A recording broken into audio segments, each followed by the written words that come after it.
Le live a commencé sur Facebook. Donc, commencer. Je partage. Le live a commencé sur Facebook. Bonjour.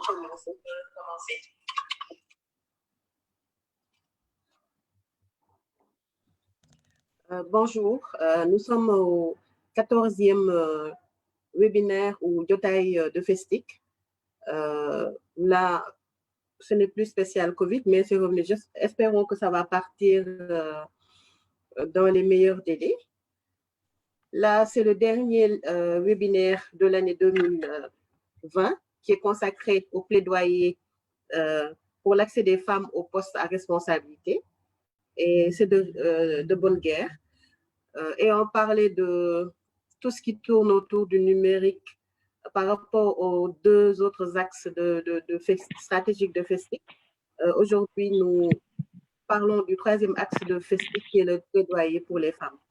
Donc aujourd'hui, nous recevons d'éminents intervenants qui, vous le verrez au cours de ce webinaire, sont des personnes bien indiquées pour parler de ce thème. Je vais commencer par notre Rifochi du jour, M. Mbaye. Je vais vous laisser vous présenter. M. Mbaye.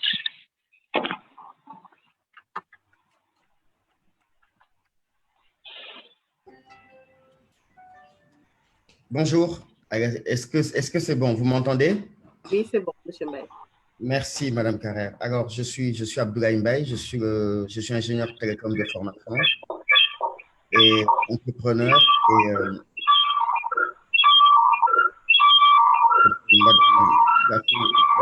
À deux écrans.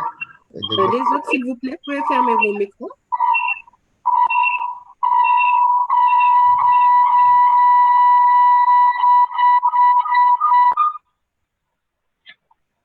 Voilà. Alors, je suis donc, comme je disais, Abdoulaye Mbaye, donc je suis ingénieur télécom de formation et je suis fondateur de la société Neurotech. Alors, la société Neurotech est présente au Sénégal, aujourd'hui au Mali, au Burkina Faso, en Guinée-Conakry, en Côte d'Ivoire, au Bénin, au Togo. C'est devenu une société panafricaine avec une multitude de nationalités et effectivement très orientée sur le respect du genre. Donc, je pense qu'on aura l'occasion d'en parler lors de ce webinaire. Je vous remercie de m'avoir invité et de m'avoir associé à ce webinaire et de partager mon expérience autour de ce thème aujourd'hui. Voilà. Merci à vous, M. Mbaye. Madame Gakou, je vais vous laisser vous présenter. Oui, bonjour. C'est bon pour vous? Vous m'entendez? Oui, ça va, oui. Parfait. Voilà, bonjour tout le monde. Merci, Madame, de nous avoir invités, de nous avoir associés à ce panel. Je suis heureuse d'être là, partager le peu d'expérience que nous avons sur cette thématique. Merci beaucoup. Merci à vous. Merci, Madame Gakou. Je vais terminer avec mon professeur, Madame Sall. Je vais vous laisser vous présenter. Madame Sall, à vous. Bonjour, Awa. Bonjour. Chers panélistes, bonjour, Madame Gakou. Bonjour, Monsieur Mbaye. Bonjour, chers internautes. Je suis Fatou Diop Sall. Je suis professeure titulaire des universités. Je suis également enseignante au département de gestion de l'École supérieure polytechnique. Je suis ancienne chef de département de gestion de l'École supérieure polytechnique. Je remercie FESTIC, en tout cas, de m'avoir donné cette occasion de parler au nom des femmes, de plaider. C'est je crois, une charge très lourde de plaider au nom des femmes et de plaider pour les causes des femmes. Mais quand même, on est honoré. Vraiment, c'est une fierté de représenter aujourd'hui autour de cette table les femmes. Et je remercie FESTIC. Je remercie également Madame Dia de m'avoir coopté comme panéliste. Merci, Madame Sall. Monsieur Mbaye, là, on voit que les femmes sont à l'honneur cette année 2017. avec la vice-présidente qui a été élue aux États-Unis, qui est la première femme noire qui a été élue comme vice-présidente. Ici au Sénégal, on nous parle de première femme ministre des Affaires étrangères. Dans les entreprises aussi, les femmes commencent à prendre de la place. Donc, quelle est la situation des femmes au niveau de l'accès aux postes de responsabilité dans le monde en général? Quelle lecture vous en faites? Alors, je vais taquiner un peu Madame Sall qui disait tout à l'heure les pauvres femmes. Et j'ai l'habitude de dire à mes collaboratrices, je reviendrai tout à l'heure sur ça, j'ai l'habitude de dire à mes collaboratrices, il faut arrêter de vous battre, vous avez déjà gagné la guerre. Les femmes ont déjà gagné, il n'y a plus de bataille. On doit même mettre les femmes devant les hommes maintenant, c'est fini. Pour moi, il n'y a plus de guerre, il n'y a plus de bataille, vous avez gagné. On doit même changer de sujet, mais vous continuez à vous battre pour votre place dans le monde, mais un peu partout. Mais est-ce que ça, ce ne sont pas seulement des mots?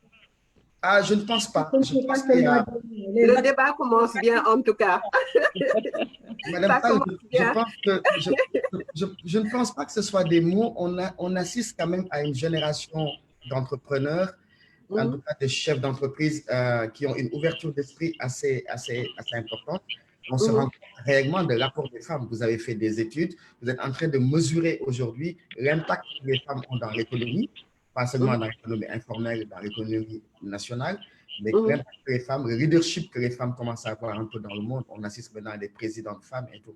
Votre question, Madame Dia, en fait, on n'a pas de problème d'accès aux femmes maintenant à la scolarité, à l'emploi. C'est presque fini. Je pense que la guerre est terminée à ce niveau. Mais le gap est toujours là. Hein? Oui, je sais qu'il y a un gap, mais dans certaines zones, il y a encore un gap du fait des conditions sociales ou des réalités sociales. Je pense que la bataille va être menée à ce niveau. Il y a des initiatives qui sont faites. Vous avez bien posé votre question, c'est l'accès à des postes de responsabilité. Et surtout dans certains secteurs qui sont très fermés. Vous avez très peu de femmes, en effet, dans des conseils d'administration, surtout dans le domaine bancaire, dans le domaine financier. On a encore très peu de femmes dans certains milieux où des décisions extrêmement importantes sont prises. Là, je pense qu'il y a un gros effort à faire à ce niveau. Mais c'est une génération qui, à mon avis, va disparaître inévitablement et une autre génération de dirigeants va apparaître. Intègrent beaucoup la RSE, la dimension genre dans leur mindset et dans les études même qu'ils ont eues. Parce qu'aujourd'hui, quand vous faites des études dans les grandes écoles, c'est fortement intégré. Donc, vous avez raison, le vrai problème, c'est l'accès aux femmes à des postes de responsabilité. À Neurotech, on a tout à fait le contraire. Au niveau du CODIR, les femmes font 2/3 du CODIR. Ok. Un peu peut-être mal placé pour défendre un peu les femmes. Je suis vraiment pour moi, les femmes ont été un catalyseur très fort dans cette entreprise, du fait déjà de la loyauté. Je suis une entreprise de service, donc c'est extrêmement important de pouvoir compter sur des personnes qui ont le sens des responsabilités. Donc ça, c'est extrêmement important. C'est la fidélité, la loyauté au poste, c'est ce qu'on sent, ça revient très souvent. Mais la conscience professionnelle. Alors, quand vous avez un peu de tout, inévitablement, mais quand une femme s'engage, vous avez du 100%. Et ça, c'est extrêmement important. Vous avez la totalité de l'engagement de la personne. Alors, bien sûr, il faut gérer tous les autres aspects qui vont avec, la sensibilité, ainsi de suite. Mais si vous êtes un bon manager, vous devez intégrer ça dans votre cursus de management. C'est fondamental. Mais moi c'est un fort catalyseur. J'ai beaucoup de femmes, j'ai 49% de femmes dans mon entreprise et deux tiers de mon CODIR est composé de femmes. Donc, c'est des choses que nous mesurons dans notre rapport RSE parce qu'on est Advanced Global Compact des Nations Unies. Donc, le genre est un élément, est tout un programme chez nous en termes de recrutement, en termes de compétences. On a beaucoup de femmes ingénieurs, donc des femmes mathématiciennes de haut niveau et qui occupent aussi des postes de responsabilité. Donc, voilà, c'est ce que j'avais à dire un peu sur ce sujet-là. Je pense qu'on aura l'occasion de revenir sur ça. D'accord. Merci, M. Mbaye. Madame Gakou, nous voyons qu'avec l'intervention de M. Mouaï, c'est vrai que les femmes commencent à briguer, je dirais, des postes de responsabilité, mais je pense qu'elles ont toujours les mêmes problèmes. Parce que si on voit, par exemple, il y a des, je dirais, des prérequis qui sont là, au niveau déjà des États, si on prend 200 pays, il n'y a que 21 femmes qui sont chefs d'État. Si on prend, par exemple, l'accès des femmes à responsabilité dans le monde, hein, ce n'est pas seulement au Sénégal, nous avons certains problèmes qui sont là. Et vous, quel bilan vous faites en 2020, par exemple, vous qui êtes dans une association de femmes, de ce point de vue-là? Merci beaucoup. Merci, Madame Dia.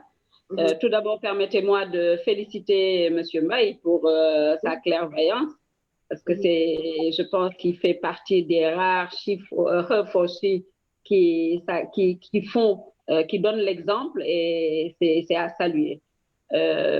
Aujourd'hui, il ne faut pas nous leurrer. Contrairement à lui, je ne dirais pas que la bataille est gagnée. Non, elle est très loin d'être gagnée. Il faut peut-être remettre les choses dans son contexte. Pourquoi parlons-nous de plafond de verre?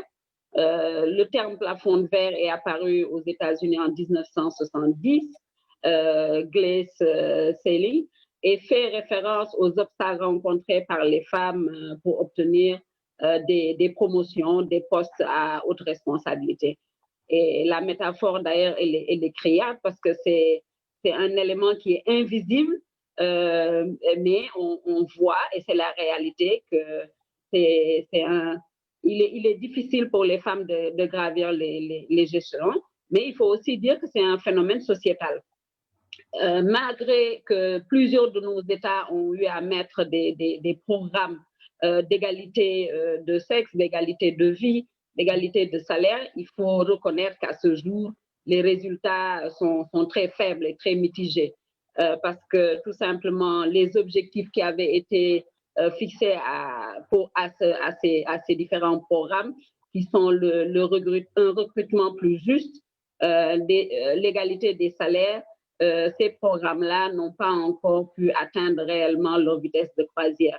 Mais il faut dire aussi que même si beaucoup de choses ont été faites, il y a quand même un grand pas qui a été fait, un bond pour les femmes.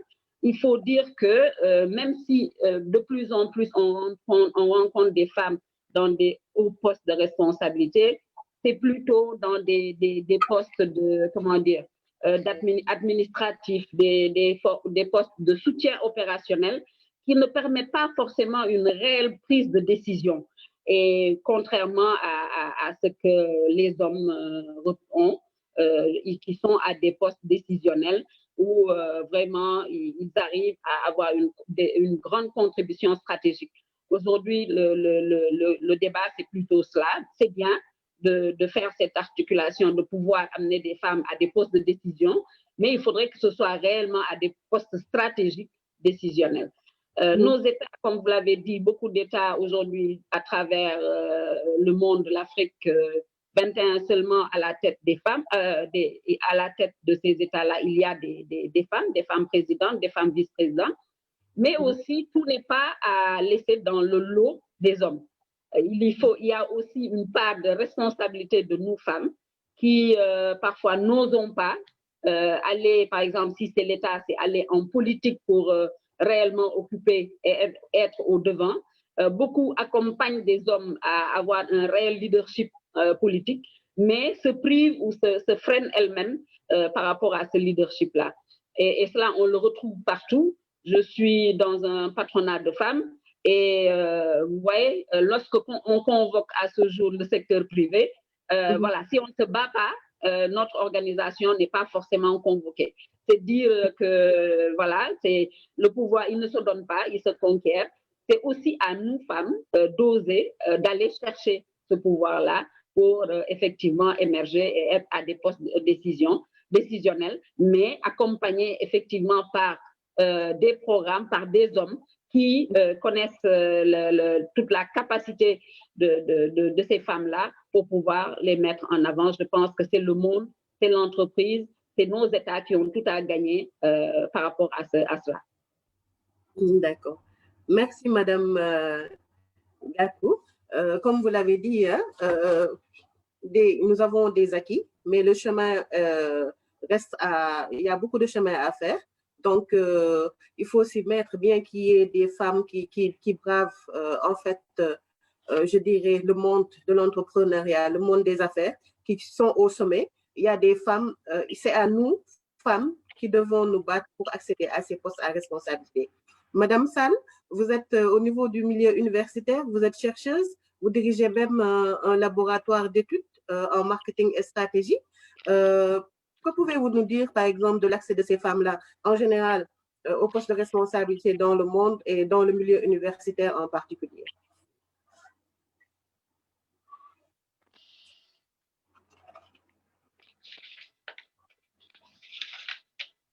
Oui, Madame Sall, vous pouvez ouvrir votre micro? Voilà, c'est ouvert, hein? D'accord. OK. Merci, Awa. Donc, je crois que je suis tout à fait d'accord avec les intervenants tout à l'heure qui disaient qu'il y a des efforts qui ont été faits. Et effectivement, des efforts ont été faits, mais au XXIe siècle, il faut toujours regarder les choses en face. La réalité est là. On a parlé de femmes qui sont à la tête de nations, mais il faut aussi voir un exemple très patent. C'est l'exemple des États-Unis, la plus grande nation qui n'arrive pas à mettre à la tête de l'État une femme, donc pour dire que le problème reste encore entier. Mais reconnaissons qu'il y a des efforts qui ont été faits.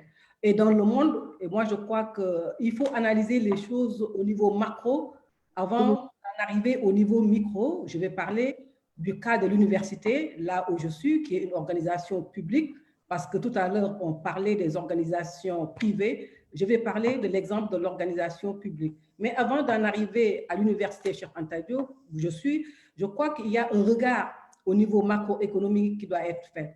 Parce que les travaux ont été faits, hein, et je crois qu'il faut voir, en tout cas, les choses en face.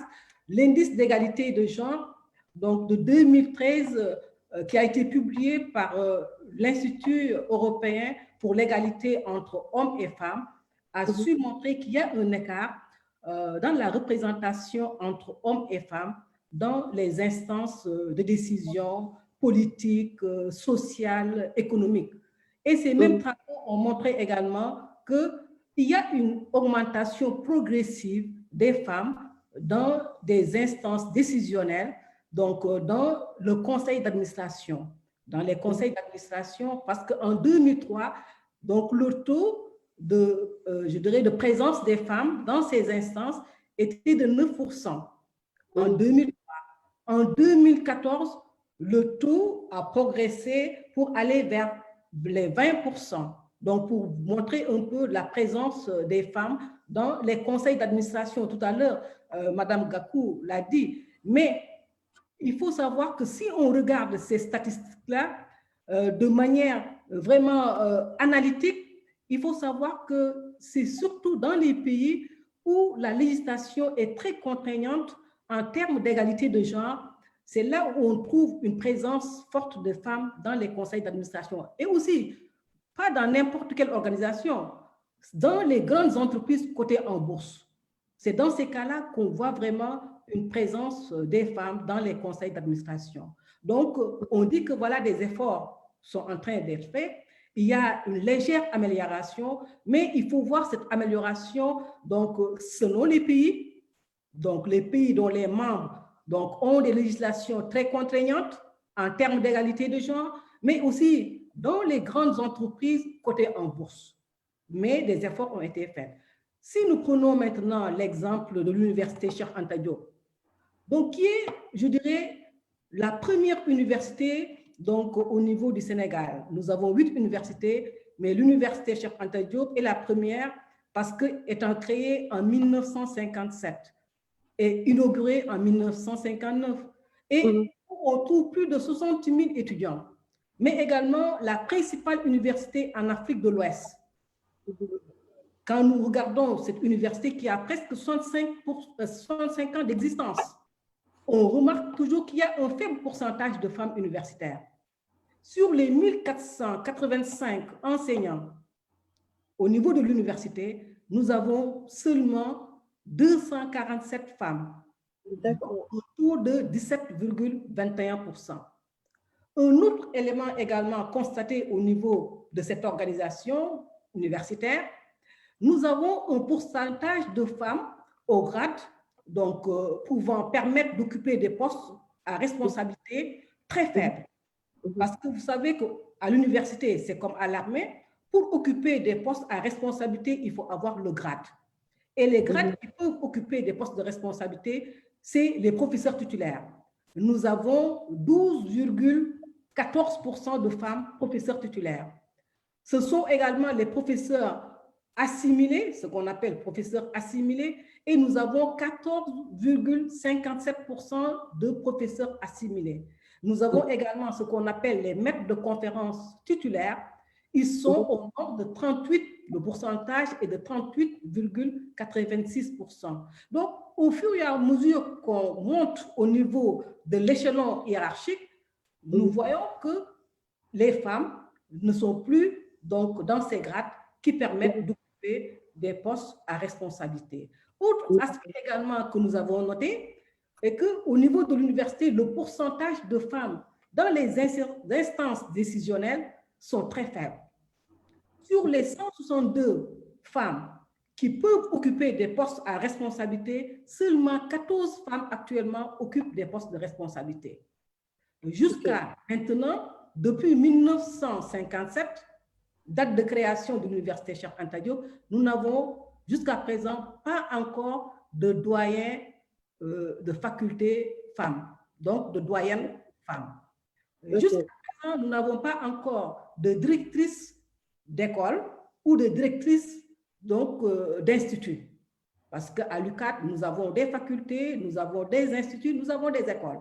Mais au niveau de ces écoles et instituts, nous n'avons pas encore de femmes qui occupent un poste de directeur d'école, ni également de femmes qui occupent un poste de directeur des études. Nous avons actuellement seulement une chef de division et nous avons 3 directrices des services centraux et nous avons 10 chefs de département. Donc, 12 femmes sur les 162 qui ont le grade pour occuper des postes à responsabilité. Donc voilà, je vais revenir sur les contraintes. On va en parler tout à l'heure. Je vais entrer sur les contraintes pour parler pourquoi ces femmes donc, ne briguent pas ces postes à responsabilité. Merci, Madame Sall. C'est clair. Là, nous connaissons maintenant les statistiques au niveau universitaire. Et là, nous allons revenir tout à l'heure, comme vous l'avez dit, pour parler des problèmes. Monsieur Mbaye, vous voyez bien qu'il reste des problèmes à résoudre. Maintenant, au niveau de, je dirais, on a parlé un peu du monde, on a parlé du Sénégal, on a eu des premiers ministres femmes. Les femmes à l'Assemblée nationale sont représentatives. Nous avons même de jeunes personnes, de jeunes femmes députées maintenant.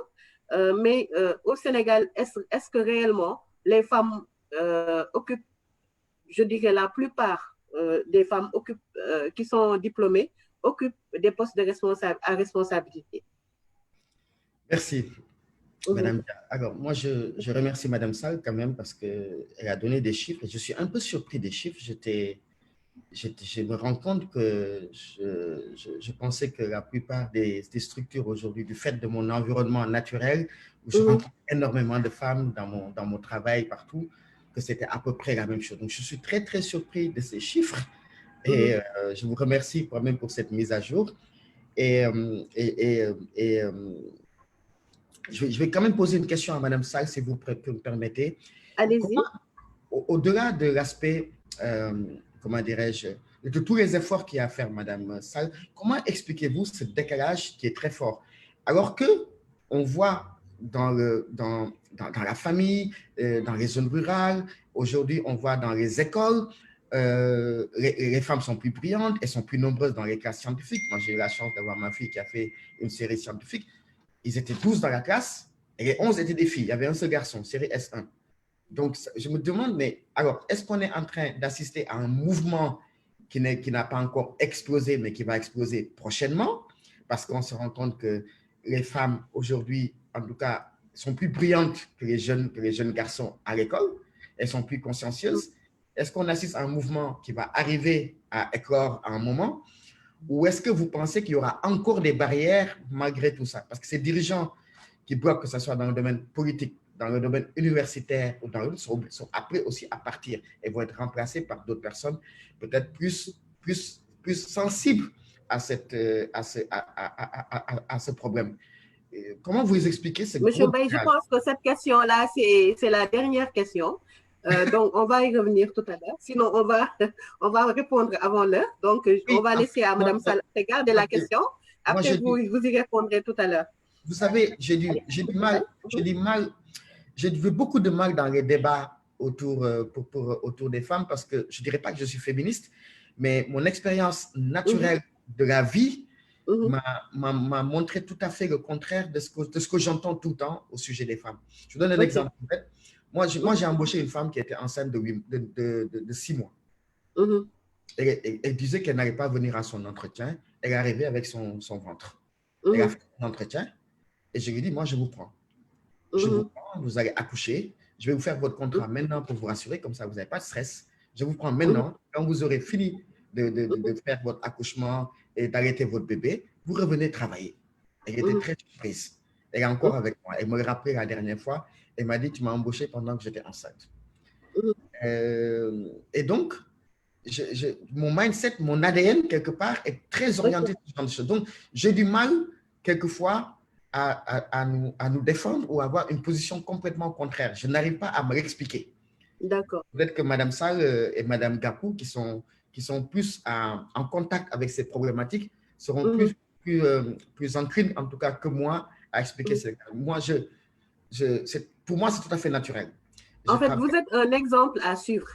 Oui, il y a des entreprises ici au Sénégal qui font comme vous, hein, j'en connais, mais il y en a d'autres qui ne prennent pas de femmes enceintes et quand elles vous prennent quand vous êtes enceinte ou que vous avez des problèmes, je dirais au niveau marital et autres, vous êtes licencié ou bien vous êtes mis à pied. Donc, ces problèmes-là existent. Peut-être c'est Mme Gakou qui est dirigeante je dirais, d'association, de regroupement d'entreprises, pourra y revenir et nous donner peut-être des chiffres à ce niveau et nous en parler. Allez-y, M. Paye. Très vite, Mme Dia. Vous savez, la maternité est une période extrêmement importante dans la vie d'une femme. C'est le moment où la femme grandit. Parce qu'il y a des changements dans le corps, il y a beaucoup de changements chez la personne et tout. Quand vous laissez la personne vivre sa maternité pleinement, quand vous revenez en entreprise, vous avez une autre personne. Et ça, c'est tout à l'avantage de l'entreprise. Moi, je l'ai vraiment testé. Les femmes qu'on a soutenues, à qui on a donné du temps, à qui que nous avons pouponné pendant leur maternité, quand elles reviennent en entreprise, on a une productivité extraordinaire. Et ce n'est pas un frein, en réalité. Si je peux faire un témoignage, ce n'est pas un frein.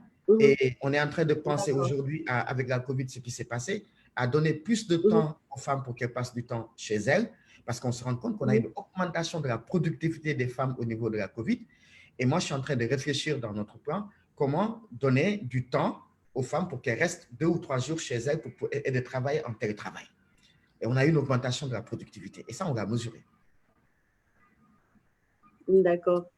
Merci, M. Mbaye. C'est gentil à vous. Madame Gakou, vous êtes toujours là? Oui, je suis là.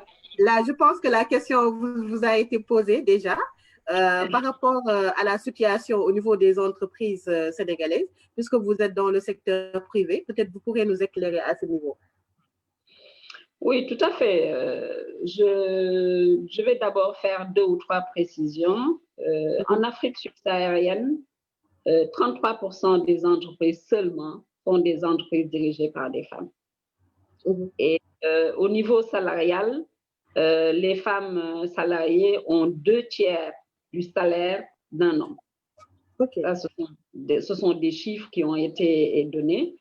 30% de femmes ont accès au foncier, même si, malheureusement, seulement 10% d'entre elles osent donner ce foncier-là en garantie. Mais ça, on arrivera c'est un autre débat. Par rapport à notre écosystème, comment dire, d'entrepreneurs ici au Sénégal, avec la COVID, ce qui s'est passé, c'est qu'on a vu que, en fait, ce qui était chez la femme innée, la résilience, la patience, le fait de pouvoir s'adapter selon le contexte, ces choses-là ont beaucoup servi à nos entreprises. Je vais vous donner le cas des couturières qui sont chez nous, qui, je pense, ont pu facilement se réadapter en allant vers la fabrication de masques. Celles qui sont dans la cosmétique, qui ont pu facilement aussi se réadapter en allant fabriquer des gels hydroalcooliques. Donc, par contre, celles qui sont, et aussi celles qui sont dans la restauration, parce que tout était fermé, qui ont pu facilement se rediriger en faisant de la livraison systématiquement. Et d'autres qui étaient dans le service, qui se sont mises parfois elles-mêmes dans la livraison, dans le système de livraison, en prenant leur véhicule, voilà. Donc, qui ont su redynamiser leur entreprise selon la COVID. Mais il faut quand même regarder les choses en face. Aujourd'hui, nous sommes dans un écosystème du secteur privé où, voilà, le dernier recensement de la NSD dit que 98%, un peu plus de 98% de notre économie est une économie du secteur informel. Voilà. Et dans ce secteur, ces 98%-là, 70% des avoirs appartiennent aux femmes. Donc, c'est dire quoi? C'est dire que la typologie de l'entrepreneuriat des femmes est une typologie du secteur informel. Du secteur informel, en conséquence, ça veut dire tout simplement que les appuis, les accompagnements mis à la disposition de ces entreprises par l'État, cet écosystème n'a pas pu en profiter. Donc, qu'est-ce qui a fonctionné? C'était la solidarité entre nous. Nous avons une organisation qui a la spécificité d'avoir plus de 95% de leurs membres qui sont dans le secteur déstructuré, mais néanmoins avec des problèmes, parce qu'étant dans des secteurs où avec la COVID, tout était à l'arrêt. Par exemple, quand vous prenez la restauration, du moins l'hôtellerie, quand vous prenez les femmes commerçantes, quand vous prenez la transformation même qui avait des difficultés à recevoir les intrants pour produire, qui n'arrivaient même pas aussi à écouler, surtout lorsque les régions étaient fermées. Donc, c'était quasiment difficile. Mais aujourd'hui, les choses reprennent grâce justement à cette résilience qui est un don chez les femmes, grâce à cette patience, mais aussi grâce à la faculté que nous avons eue de nous adapter. Voilà. D'accord. Donc, d'après votre intervention, on peut dire que dans votre secteur, il n'y a pas de problème à ce niveau pour l'accès des femmes aux postes de responsabilité, puisqu'elles sont des entrepreneurs. Mais peut-être voilà. à un niveau macro, peut-être, quand vous parlez de 33% des femmes subsahariennes qui sont chefs d'entreprise, là, c'est un petit chiffre, mais on commence peut-être à émerger petit à petit. Mais d'après, si je peux vous résumer, on peut dire que ici au Sénégal, d'après l'engagement des femmes dans l'entrepreneuriat, surtout au niveau informel, vous dites, il y a plus de femmes qui ont des avoirs que les hommes. Oui, si je reprécise peut-être ma pensée, c'est de dire que l'ANSD a déterminé que 32% des entreprises formelles au Sénégal appartiennent, 28% autant pour moi, appartiennent aux femmes. 38% des unités industrielles appartenaient aux femmes. Mais cela veut dire quoi? Cela veut dire que beaucoup des femmes sont dans le secteur informel. Cela veut dire aussi qu'il faut regarder à la loupe dans quel secteur elle évolue. Elle évolue dans des secteurs de services, elle évolue dans des secteurs de services à la personne. J'aime très souvent à dire qu'aujourd'hui, on voit un foisonnement des femmes dans le secteur numérique.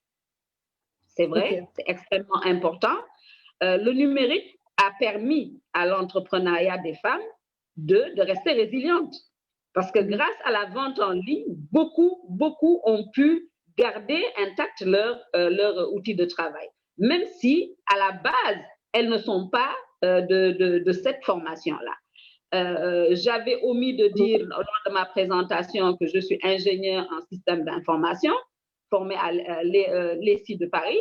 De mon temps, il y avait, en 90, lorsque je finissais, il y avait beaucoup de femmes ingénieures, mais de moins en moins, on retrouve aujourd'hui des femmes ingénieures. Lorsque je discute justement avec des collègues qui sont dans cet écosystème-là, et on les retrouve beaucoup encore, comme je disais, dans tout ce qui est soutien, marketing, etc. Moins dans la sécurité, moins dans... Voilà. Donc, c'est important de pouvoir réellement canaliser les femmes dans ce qui est réellement rentable. Ici, au Sénégal, on retrouve beaucoup de femmes dans la transformation alimentaire en termes entrepreneurial. Cette transformation alimentaire, quasiment toutes font la même chose, mais le problème qui se trouve, on n'a pas de championne. On n'a pas de championne femme. On n'a pas de grandes entreprises de femmes. Il est même difficile de trouver des moindres entreprises de femmes. Alors, grandes entreprises de femmes, il y en a très peu et elles sont quasiment inexistantes. Une, parfois, qui sont dans des secteurs, dans le BTP comme Anaba, etc. Mais on les compte du bout des doigts pour voir des femmes dans de grandes entreprises. Beaucoup plus dans des moyennes et encore très faibles. Et le grand lot, c'est vraiment dans des petites entreprises, dans des micro-entreprises. C'est là où on trouve beaucoup plus de l'entrepreneuriat féminin. Et on espère aujourd'hui qu'avec cette COVID, avec le numérique, pouvoir avoir un passage à l'échelle, parce que c'est ce qui fait réellement défaut à l'entrepreneuriat des femmes. D'accord. Merci, Madame Gakou. Peut-être on va revenir tout à l'heure à vous pour voir quels sont les problèmes, pourquoi on n'a pas de championne au niveau du secteur de l'entrepreneuriat, je dirais pour les grandes entreprises. Madame Sall, puisque nous sommes je dirais, aux problèmes et autres, je vais vous laisser d'abord répondre à la question de M. Mbaye de tout à l'heure. Il a mis en exergue un problème qui est patent. Hein. Les femmes sont en train au niveau de, je dirais, scolaire, universitaire, sont en train d'être en première ligne. Mais pourquoi le problème du gap au niveau de l'accès aux postes à responsabilité est toujours présent?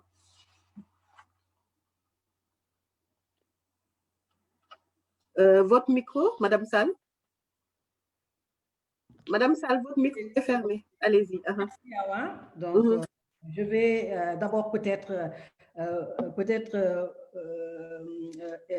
appuyer ce qu'a dit tout à l'heure Madame Gakou pour parler de la faiblesse des femmes dans les grandes entreprises, c'est-à-dire les femmes qui dirigent les grandes entreprises. Mais je dis que voilà, ça c'est un constat. Il y a une faiblesse de pourcentage de femmes dirigeantes de grandes entreprises.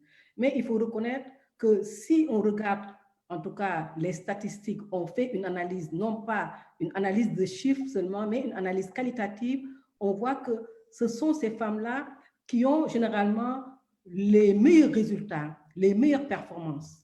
Et ça s'est conforté avec la crise de 2008. Les travaux qui ont été faits sur les conséquences sur les grandes entreprises, et les travaux ont montré que ce sont les entreprises qui ont été dirigées par les femmes qui ont arrivé à sortir de la crise de 2008. Donc, je dis que voilà, mais quand on regarde de manière qualitative, et pour revenir également sur ce qu'a dit tout à l'heure M. Mbaye, elles ne sont pas nombreuses, les femmes qui dirigent des entreprises. Elles ne sont pas nombreuses au niveau des instances décisionnelles, mais elles sont plus que performantes. Pourquoi? Et ce qui fait que je vais rebondir par rapport à la question qui a été posée. Effectivement, c'est un constat. Moi, j'ai été présidente de jury. Et généralement, dans les jurys que je dirige au niveau du bac, ce sont toujours les filles qui sont majors. Ce sont toujours les filles donc, qui occupent la première place. Je crois que c'est une tendance. Hein? Et je le constate même dans mes classes. Ce sont toujours les filles qui sont devant. Donc, il y a un peu, je dirais, une défaillance, c'est-à-dire une perte de responsabilité des garçons, et les filles se mettent toujours devant. Parce que si une femme veut, elle va jusqu'au bout. Les femmes ont des atouts. Ça, il faut le dire. Et je crois que cette tendance-là, je crois qu'on va arriver où les femmes seront bien présentes, qu'on le veuille ou pas. Parce qu'il faut parler des problèmes. Il y a des contraintes, il y a des barrières. Certes, on parle de plafond de verre, mais je crois que ce plafond va exploser, tôt ou tard. On parle de contraintes sociales. Tôt ou tard, on va essayer de surmonter. Mais il y a certaines contraintes qu'on ne pourra jamais surmonter. Ce sont les contraintes culturelles. Ce sont les contraintes culturelles. Je reviens tout à l'heure aux contraintes, aux problèmes qui font que peut-être les femmes ne peuvent pas occuper des postes de responsabilité. Tout à l'heure, j'ai terminé par une note un peu pessimiste, hein? Donc peu optimiste au niveau de l'université. Mais il faut peut-être voir les choses d'une autre manière. Parce qu'actuellement, en 2019-2020, nous avons 3 femmes rectrices d'université. 3 femmes rectrices, on a 8 universités, mais on a 3 femmes rectrices d'université à l'heure où je vous parle, 2019-2020. La première femme rectrice d'université donc, a été nommée en 2017. Donc, des statistiques, je crois, une progression, une augmentation vraiment fulgurante, parce qu'en 2013, on n'avait pas ces chiffres. En 2017, on a une première femme. En 2020, on a 3 femmes. On espère en tout cas avoir. Mais il faut regarder le système universitaire. Le milieu universitaire est un milieu très masculin. C'est un milieu très masculin. Traditionnellement, c'est un milieu dominé par les hommes. Parce que tout simplement, au niveau des textes, il n'y a pas, au texte universitaire, donc il n'y a pas des conditions c'est-à-dire qui permettent aux femmes ou bien qui empêchent les femmes de progresser. Mais de manière implicite, les femmes ont des difficultés à progresser au niveau universitaire. Parce que tout a été fait en fonction des hommes. Parce que c'est un milieu très masculin. Les publications, c'est plus adapté aux hommes. Les voyages de longue durée à l'étranger, parce que pour publier dans des articles donc reconnus internationaux, il faut participer à des conférences internationales. Participer à des conférences internationales, c'est toujours voyager. Toujours voyager, c'est laisser son mari, c'est laisser ses enfants. Il faut aussi, je dirais, faire des voyages d'études. Des voyages d'études, c'est 6 mois à l'étranger. C'est laisser sa famille, c'est laisser son mari. Des contraintes sociales qui fait que la femme, parfois, craint même d'embrasser, je dirais, une carrière ambitieuse. Une carrière. Pourquoi? Parce que tout simplement, il y a des contraintes sociales, le fait de ne pas avoir beaucoup de temps à consacrer à sa famille, des contraintes de divorce, parce que des voyages multiples donc, peut-être être source de conflit avec le conjoint. Et les femmes, parfois, se disent que volontairement, je ne veux pas embrasser une carrière ambitieuse. Donc, je reste là où je suis. Parce que les contraintes font que je ne suis pas prête, en tout cas, à sacrifier ma famille, à sacrifier mon ménage pour tout simplement une carrière universitaire. Et se contentent. Et d'autres également se disent que moi, je veux faire exploser donc, le plafond de verre. Donc, avec l'appui de mon mari, avec l'aide de mon mari, avec le consentement de mon mari. Et ces femmes-là arrivent à se positionner au niveau universitaire. Mais culturellement, ça c'est plus difficile, culturellement. Les hommes, à l'université surtout, regardent la femme toujours comme celle qu'ils ont laissée à la maison. Ils regardent la femme à l'université comme toujours la femme laissée à la maison. Moi, j'ai eu à occuper des postes de responsabilité. Et je vois le regard des hommes. Certains hommes ont du mal à, je dirais, à être, c'est-à-dire sous la direction d'une femme. Parce que traditionnellement, notre culture ne l'a jamais accepté. La femme, c'est celle qui doit toujours être à côté de son mari. Mais elle n'a pas tendance, elle ne devrait pas être au devant de la scène et pouvoir donner des ordres à certains hommes. Donc, je ne dis pas que c'est tous les hommes. Il y a certains qui ne sont pas, c'est-à-dire qui sont comme Michel Mbaye, Mais il y a d'autres qui sont toujours ancrés dans les traditions. Et moi, j'ai vu cela parce que moi, je donnais des ordres à des hommes, compte tenu de leur niveau intellectuel, je comprenais. Ils refusaient carrément de faire. Un collègue dont je suis patron lui donne des ordres et la personne exécute. Donc, pour dire que les réalités culturelles sont toujours là. Et c'est ça, malheureusement, qui pourra être un frein, une barrière dont on sera vraiment difficile de se départager, de se départir, du moins, de se départir. Mais sinon, pour tout ce qui est contrainte sociale, on pourrait, tout ce qui est contrainte professionnelle, on pourrait, mais les contraintes culturelles deviennent vraiment un obstacle donc, pour les femmes, surtout à l'université. Mais au niveau de la sphère peut-être privée, peut-être le combat sera autre, mais quand même, il faut dire qu'à l'université, les femmes sont toujours regardées comme celles qui sont à la maison. D'accord.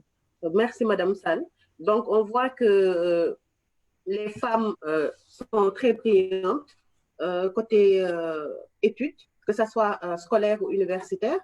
Elles brillent, mais il y a les contraintes culturelles qui sont là, qui les empêchent d'avancer. C'est un frein, en fait, psychologique quelque part, parce que la femme qui ne veut pas perdre sa famille essaie de tout faire pour ne pas briguer certains postes. Donc, quelque part, c'est vrai, vous avez parlé tout à l'heure des textes qui sont masculins. Donc, il faut, en mettant en place ces textes, il faut penser aux femmes aussi. Monsieur Mbaye, qu'en pensez-vous? Il y a les problèmes de, je dirais, ces problèmes, vous êtes un homme déjà, vous connaissez le contexte culturel sénégalais. C'est vrai que vous faites beaucoup d'efforts à votre niveau. C'est très rare de voir un chef d'entreprise qui prend une femme à 6 mois de grossesse et qui lui laisse accoucher et allaiter. C'est très rare. Donc, un petit plaidoyer à ce niveau. Alors, Madame Dia, en écoutant Madame Gakou et en écoutant Madame Sall, on aurait dû changer de rôle. En fait, j'aurais dû animer le débat et vous laisser les femmes et passer mon temps à vous poser des questions.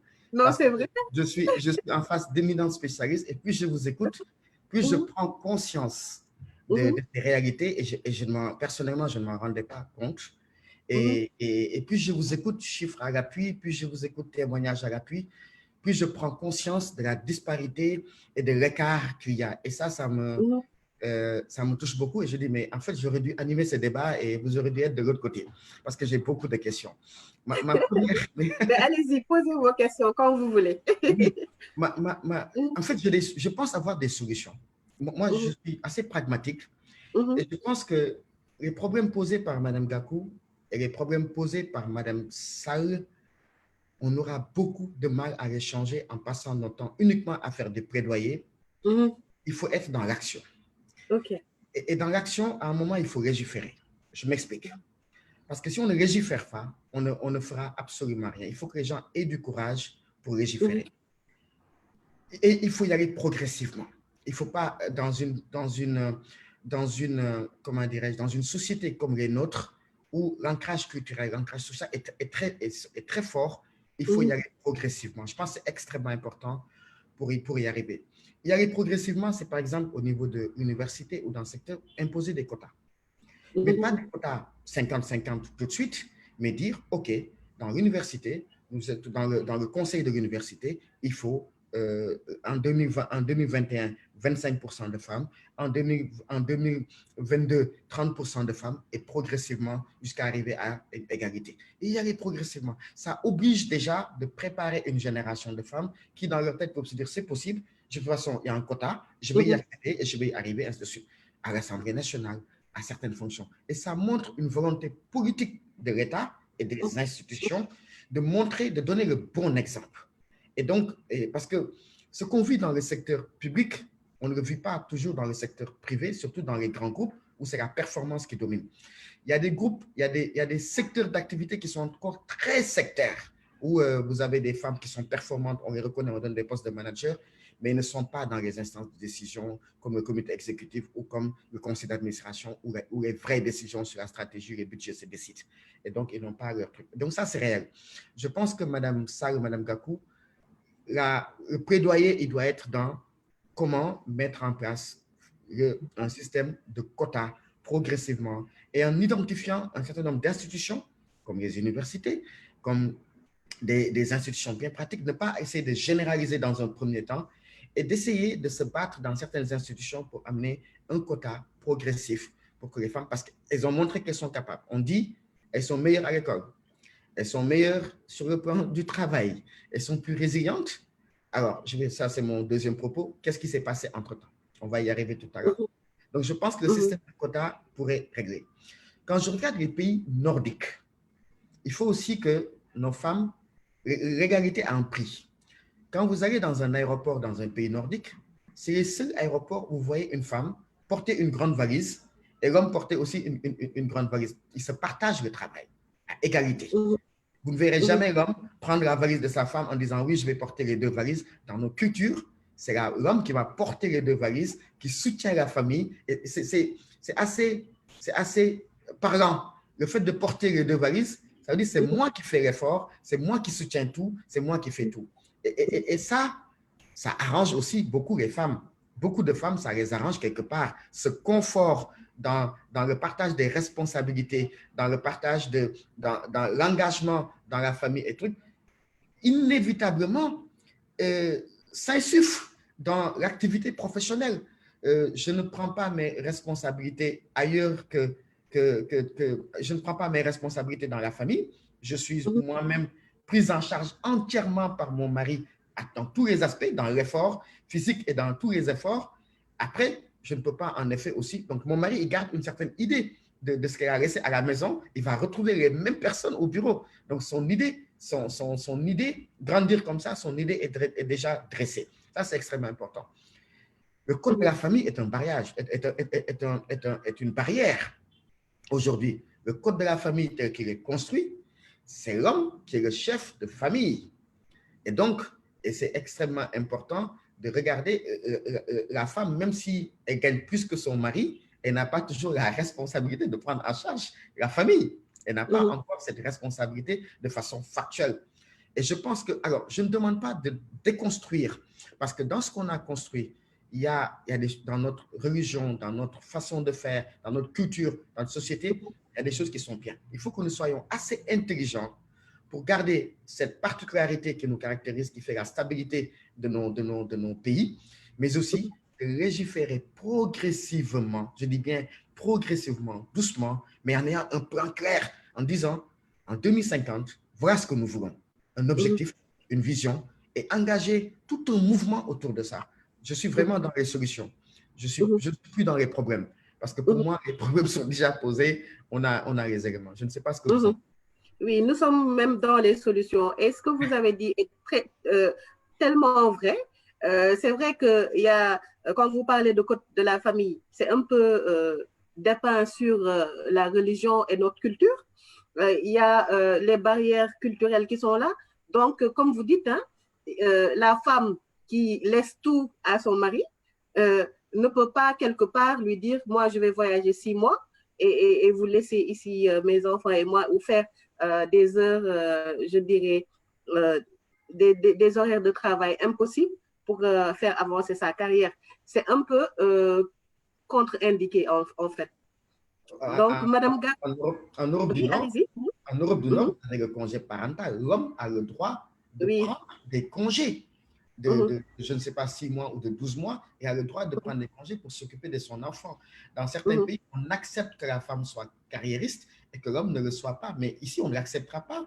Quelle femme va accepter de dire, moi, je vais travailler, toi, tu restes à la maison, ou bien tu vas entreprendre, tu vas faire autre chose, mais pendant que moi, je travaille, je nourris la famille. Il faut aussi qu'on puisse adapter et amener le bon équilibre. Et ça, il faut y aller progressivement. Parce qu'il y aura, on est dans un environnement très musulman, où la religion dicte un certain nombre de choses. Et je pense qu'il faut y aller progressivement. C'est mon avis. Merci, M. Mbaye. Madame Gakou, tout à l'heure, vous avez parlé, je dirais, de la COVID qui a fait naître un peu, qui a fait en fait reconnaître la résilience de ces femmes-là grâce au numérique. Vous avez dit tout à l'heure, avec la vente en ligne et autres, la femme a pu être résiliente, relancer et tout. Mais grâce au numérique aussi, est-ce que le numérique aussi ne serait pas une solution pour permettre de résoudre certains problèmes? Permettre, par exemple, à une femme qui a un poste de responsabilité de rester chez elle, de travailler à distance, parfois si elle a des contraintes, pour pouvoir lui permettre de gérer cette fonction. On a vu qu'avec la COVID, c'est possible de faire du télétravail et d'être efficace. Donc, qu'en pensez-vous? Est-ce une piste de solution? Tout à fait, c'est réellement une très bonne piste de solution et je pense que beaucoup de femmes ont essayé de s'approprier ce numérique-là, mais ne nous leurrons pas.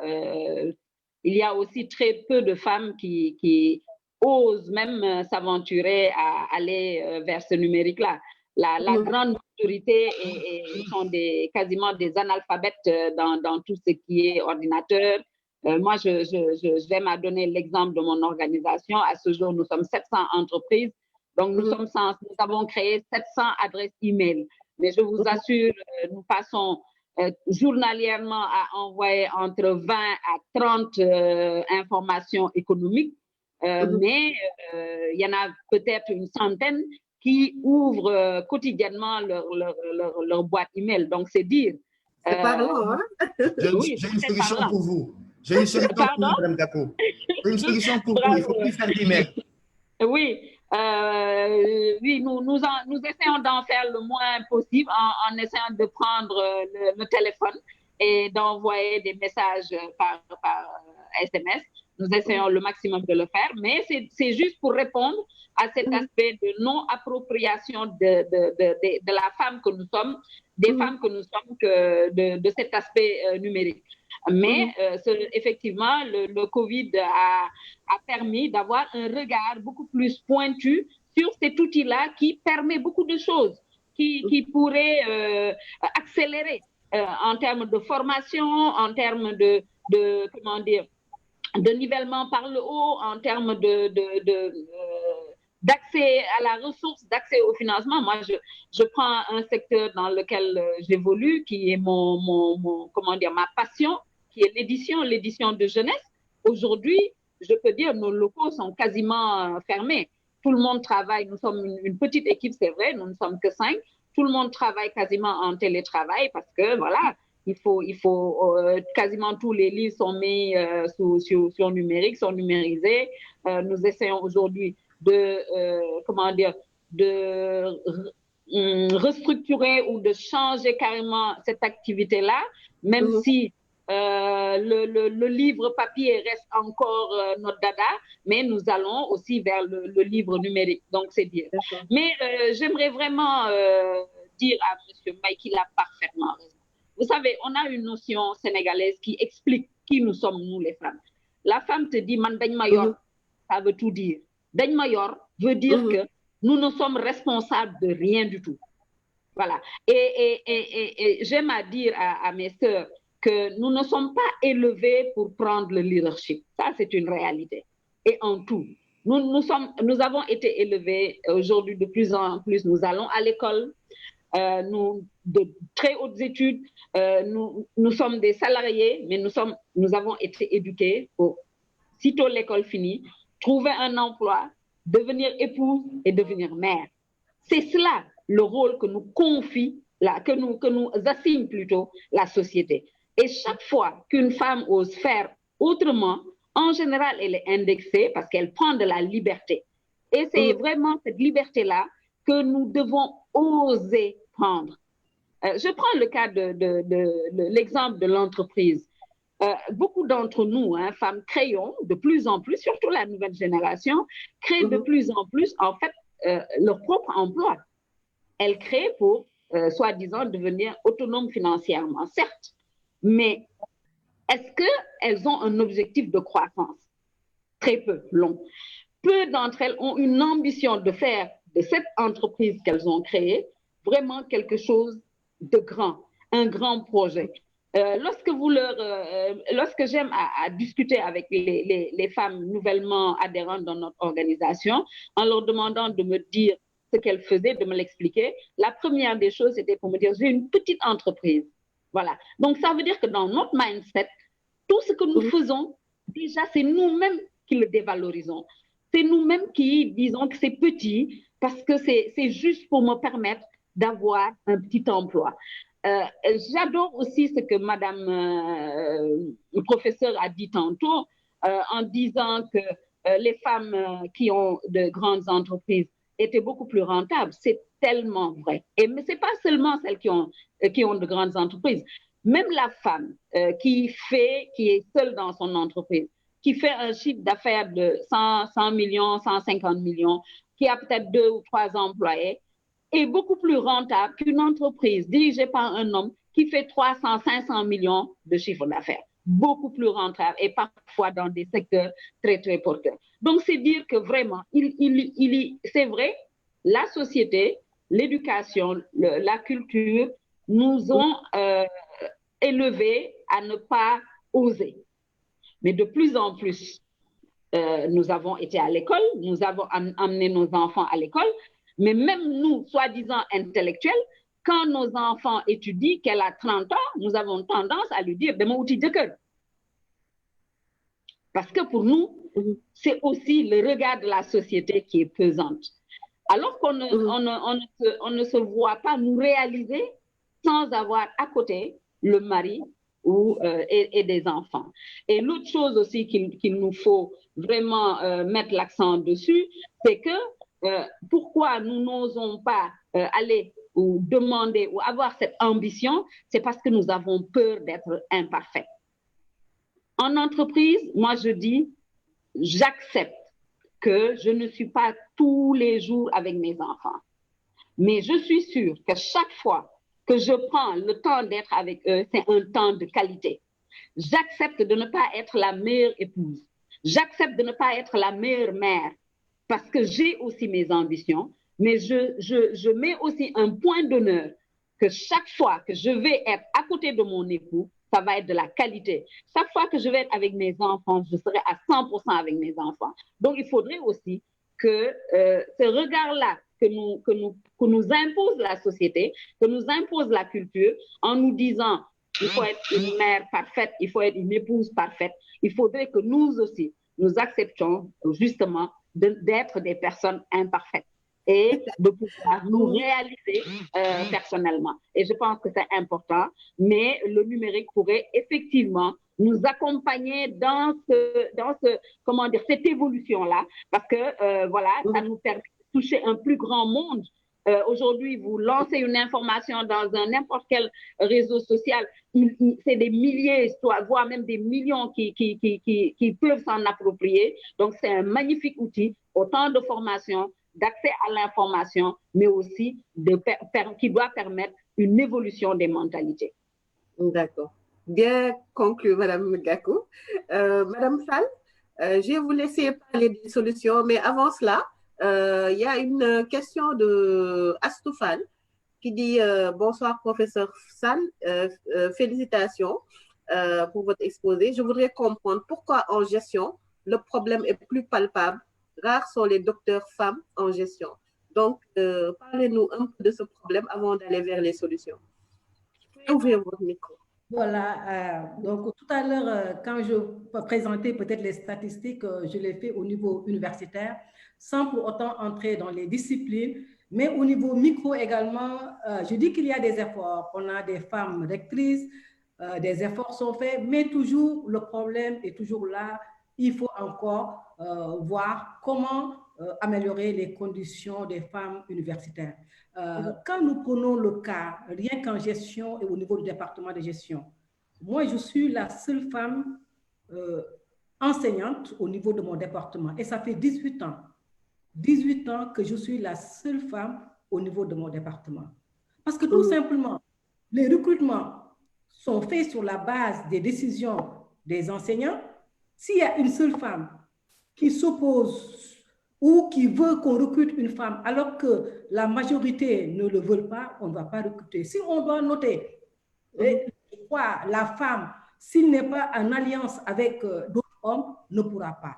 Donc, ce qui fait que aussi les barrières qu'on a constatées pour ce qui est de la production, parce que pour ce qui est des thèses, elles sont aussi là pour les femmes en sciences de gestion.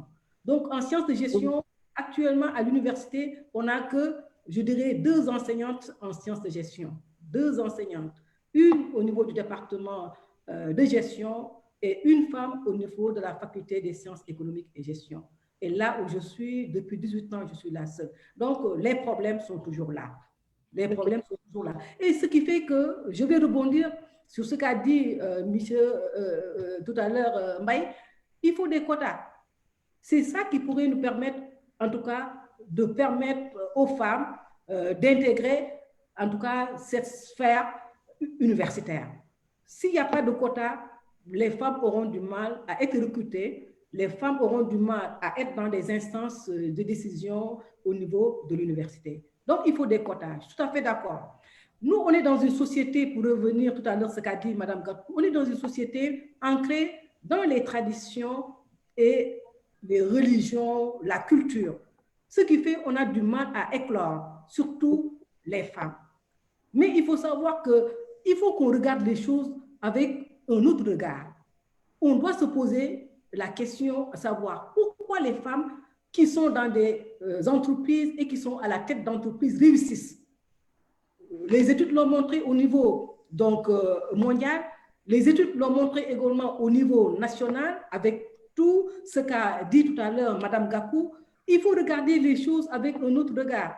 Pourquoi les femmes réussissent et dirigent bien les entreprises? Parce que les femmes sont nées managers. La femme, elle est née manager. Quand on dit manager, c'est le management. Le management, c'est quoi? C'est la gestion du ménage. La femme a toujours géré le ménage. C'est la femme qui fait la comptabilité à la maison. C'est la femme qui gère tous les membres. Donc, gestion des ressources humaines. Gestion de la comptabilité, c'est la femme. Gestion des stocks, c'est la femme qui s'occupe de l'alimentation. Gestion des finances, c'est la femme. Donc, la femme, elle est éduquée pour être manager. Elle est née manager. En plus de ça, la femme a des valeurs. Et M. Mbaye l'a dit à l'entame donc, de cette table ronde, la femme a des valeurs et des valeurs fortes. La femme, c'est la rigueur. La femme, c'est le sens du travail. La femme, c'est la transparence. Et ce sont ces valeurs fortes qui permettent aux entreprises de décoller, d'éclore. Et ces valeurs, on les retrouve au niveau des femmes. Et peut-être là où je dirais que peut-être ce que nous revendiquons, notre plaidoyer, c'est vrai, on ne peut pas seulement par des quotas, mais comment faire? Moi, je crois que ces tables rondes, ce sont des moments de partage d'expérience. Ce sont des moments de partage d'informations. Ce sont également des moments de partage de bonnes pratiques des femmes. Il faut qu'on valorise les bonnes pratiques de femmes. Les femmes qui ont réussi dans les entreprises, qu'on les prend comme modèle, qu'on ne puisse pas prendre un lutteur Murbi du CODEF comme un modèle pour les jeunes. Il faut qu'on prenne les femmes qui ont réussi dans tous les secteurs, dans le domaine d'éthique, dans le domaine de, c'est-à-dire dans tous les secteurs d'activité, on prend les femmes et on les met en exemple et que les jeunes qui sont là, on les voit brillantes à l'école, qui réussissent à l'école, qui sont majors, puissent prendre ces femmes comme des modèles. C'est ça qui peut faire changer des choses.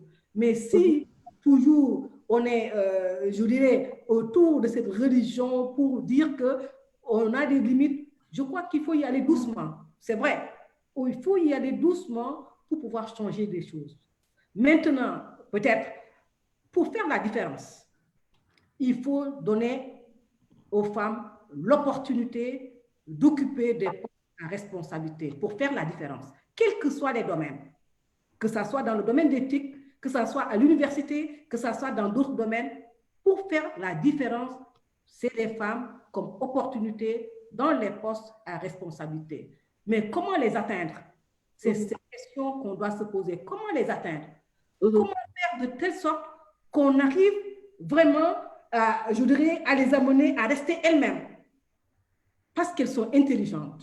La femme, elle est intelligente. Elle est le seul être humain à pouvoir faire en même temps plusieurs choses, ce que l'homme ne peut pas.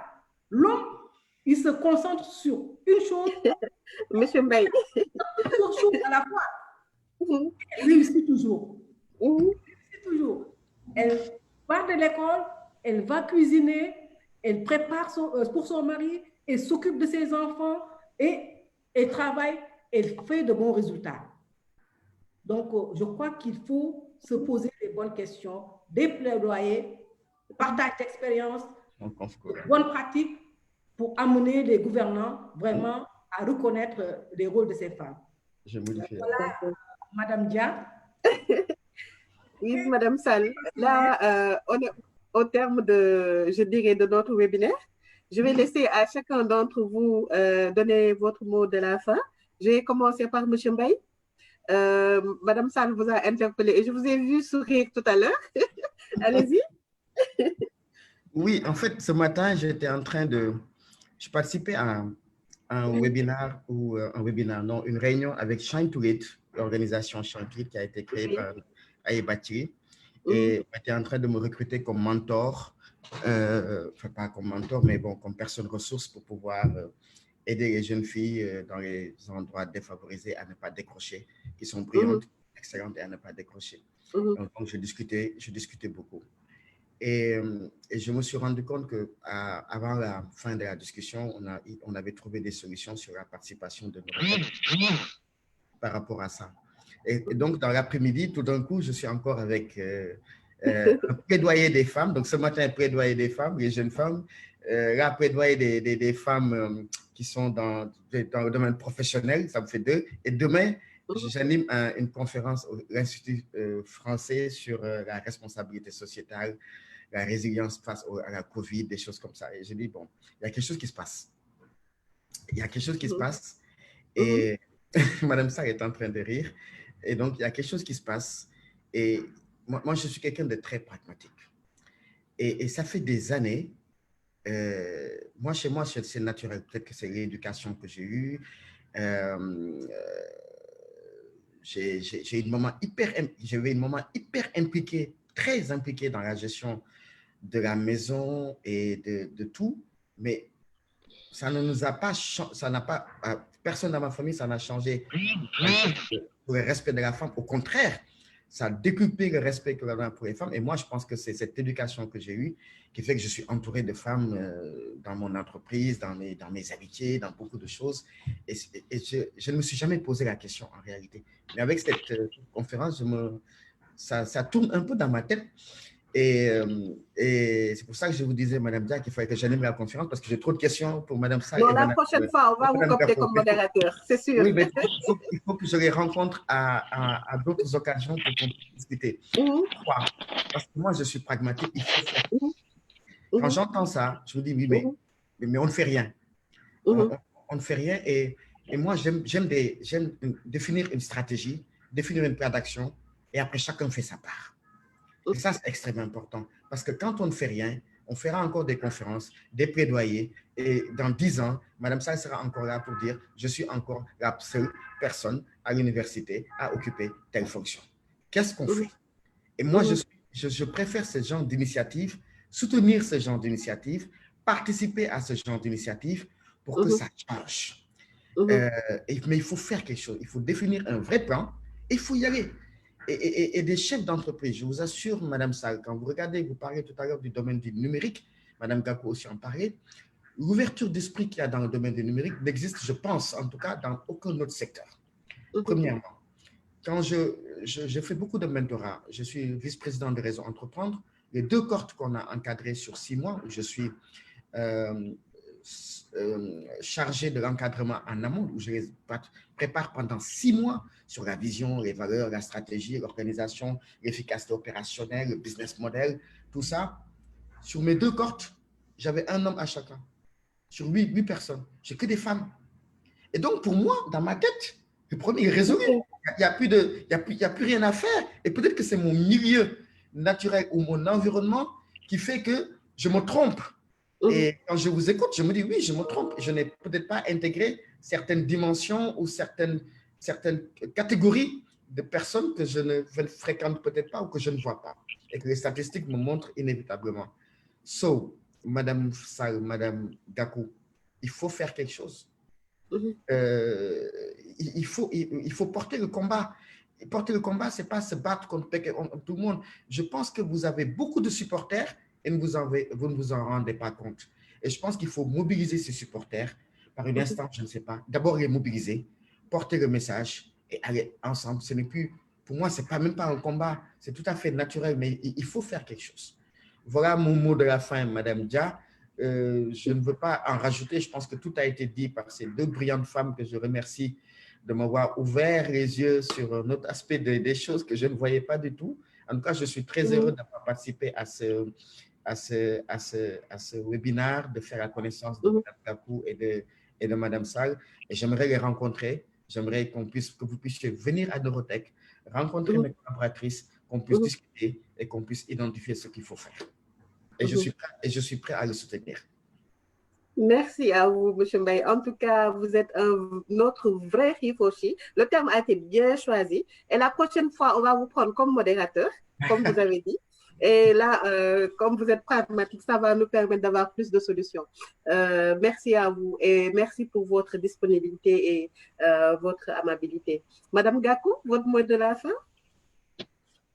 Merci beaucoup. Le mot de la fin, c'est jamais une fin en soi. Ce n'est qu'un début. Nous sommes au tout début du processus, même si beaucoup de choses a été fait. Moi, mon mot de la fin, ce sera de dire aux femmes d'oser, aux femmes d'être encore beaucoup plus pugnaces, d'avoir des ambitions, qu'il n'est pas interdit d'avoir des ambitions. L'essentiel est de rester éthique, l'essentiel est de garder ses valeurs, l'essentiel est d'être responsable, de vouloir bien faire, de mener à bien autant sa vie de femme, parce que nous sommes des femmes, il ne faut jamais qu'on l'oublie, d'essayer de mener à bien sa vie d'épouse et sa vie de mère, tout en nous réalisant dans ce que nous aimons faire, dans nos entreprises, ou même à la maison pour celles qui ont fait le choix de rester chez elles. Aussi, comme a dit le professeur tantôt, il faudrait aussi qu'on puisse montrer celles qui ont réussi de grandes choses. Il y en a, peut-être pas assez, mais surtout parce qu'on ne les montre pas assez. Il y en a beaucoup plus en milieu rural qu'on pense, qui ont fait d'excellentes choses, de très belles choses, mais qu'on ne montre pas suffisamment aux jeunes pour que vraiment qu'elles puissent être prises en modèle. Mon mot de la fin, ce serait, et j'aime à le dire partout où je vais, Madame Dia, il faudrait que autant les institutions, autant les partenaires, autant le citoyen, tout simplement, que ces différents groupes arrêtent de parler des femmes. Il faudrait qu'on permette à la femme de s'exprimer. Il faut parler à la femme et non pas parler des femmes. Tant qu'on parle à notre place, les choses iront, je ne dirais pas de mal en pis, mais extrêmement lentement. Donc, laissons la parole aux femmes. Merci. D'accord. Merci à vous, Madame Gakou. Merci aussi à vous d'avoir accepté notre invitation, votre disponibilité aussi. Nous avons bénéficié de votre expérience des entreprises, de la vie et des femmes en général. Madame Sall, votre mot de la fin? Excusez-moi de dire à M. Mbaye que nous sommes entièrement d'accord avec ce qu'il a dit et nous sommes tout à fait disponibles pour travailler sur cela. Merci beaucoup. D'accord, merci. Merci, Madame Dia. Mot de la fin, c'est pour dire que c'est un combat. C'est un combat. Je dirais qu'on est les pionnières. Et le monde ne s'est pas construit en un seul jour. Il faut le dire. Et nous, ce qu'on voudrait, c'est pouvoir préparer la relève. Tout ce que nous ne pourrons pas, nous allons commencer à construire. Construire pour que la relève puisse être là et que ça soit une relève sûre et de qualité. Mais il faut savoir que le monde ne s'est pas construit en un seul jour. On est là et que tout pays, je dis tout pays, toute nation qui voudrait en tout cas faire la différence, il faut qu'on mette les femmes au devant de la scène. Il faut que les femmes trouvent leur place. Il faut que les femmes puissent avoir leur mot à dire. Il faut qu'on donne la parole aux femmes. Je crois que toute société qui fonctionne de cette manière pourrait être une société modèle Et nous, aujourd'hui, si on veut sortir du développement, du sous-développement du moins, et aller vers l'état de développement, il faut qu'on mette les femmes au devant de la scène. Ce que je dis, les femmes ont des valeurs, les femmes, c'est le job, les femmes, c'est le courage, les femmes, c'est vraiment la transparence. C'est les femmes. Et moi, je crois que si on a toutes ces valeurs, je crois qu'on peut tout faire dans la vie. Et les femmes en sont capables. Et je dirais que tout ce qu'on est en train de dire, il ne faut pas par la suite, après, je dirais cette table ronde, qu'on oublie tout. Il faut qu'on aille vers ceux qui décident. Il faut qu'on aille vers les politiques et que des actions concrètes puissent être faites. Parce que nous, à notre niveau, nous, on est là vraiment à un niveau très bas. Nous, on parle, mais il faut que tout ce qu'on dit puisse aller jusqu'aux gouvernants, jusqu'aux politiques. Et c'est là-bas que les décisions se prennent. C'est là-bas qu'on peut vraiment, je dirais, mettre en place des quotas pour que les femmes soient présentes là où elles doivent être au niveau des instances décisionnelles. Donc, merci à Mme Gakou, merci à M. Mbaye, merci à Festic pour la richesse, en tout cas, de ce débat. Et ça nous a donné, en tout cas, l'occasion d'échanger, de toujours parler des femmes. Et nous allons continuer toujours, nous avons ce flambeau, nous allons toujours continuer à parler des femmes. D'accord. Merci à vous, Madame Sall. Merci aussi pour la disponibilité, l'amabilité, aussi, je dirais, la générosité dans le partage avec vos étudiants. La Festic vous remercie de tous les trois pour vos riches interventions et votre sens du partage. Monsieur Mbaye vous a tendu la main pour pouvoir créer, je dirais, un terrain de réglage des problèmes des femmes. Donc là, vous pourrez, par exemple, le contacter ultérieurement ou peut-être que ça sera le sens inverse. Mais ce que je retiens globalement de ce webinaire, c'est que les femmes sont en ce moment en route vers la qualité, vers leur amélioration. Il y a des freins qui sont là. Vous avez tous préconisé les quotas, mais j'y rajoute, nous femmes, si on nous met des quotas et que aussi nous nous mettons des freins nous-mêmes, nous n'allons pas pouvoir accéder à ces postes à responsabilité. Comme le disait une étude au niveau du FOR, il n'y a pas de manager homme ou femme, il y a des managers tout court. Donc, il faut que nous montrions l'exemple, il faut que nous prenions cette place-là. Si nous ne la prenions pas, nous n'allons pas y accéder. Donc, faisons l'effort de le faire. Il ne faut pas seulement en parler, dire que oui, on fait le plaidoyer, alors que nous ne faisons pas les efforts nécessaires pour atteindre ces postes à responsabilité. Parce que pour avoir ces postes à responsabilité, il faut avoir des prérequis. Il y a les diplômes, il y a l'expérience, il y a, comme le disait tout à l'heure, vous tous, vous l'avez dit, il y a les valeurs qu'il faut avoir pour être en entreprise, pour avoir certains postes. Donc, faisons tout pour avoir ces valeurs-là, ces qualités, ces diplômes pour pouvoir accéder à ces postes. Donc, Festic, par ma voix, vous remercie. Et nous faisons un clin d'œil à une association sœur, Shine to Lead, comme le disait tout à l'heure M. Mbaye. Ils font un effort colossal pour l'accès des filles à l'éducation et à l'inclusion. Donc, merci à Shine to Lead. Nous vous remercions tous et nous vous souhaitons une bonne fin d'année et nous vous donnons rendez-vous l'année prochaine pour un autre webinaire, pour d'autres solutions dans l'éthique et dans les plaidoyers pour les femmes. Merci à vous tous. Au revoir. Merci, au revoir. Au revoir, M. Mbaye. Au revoir, Mme Gakou. Au revoir. Bientôt.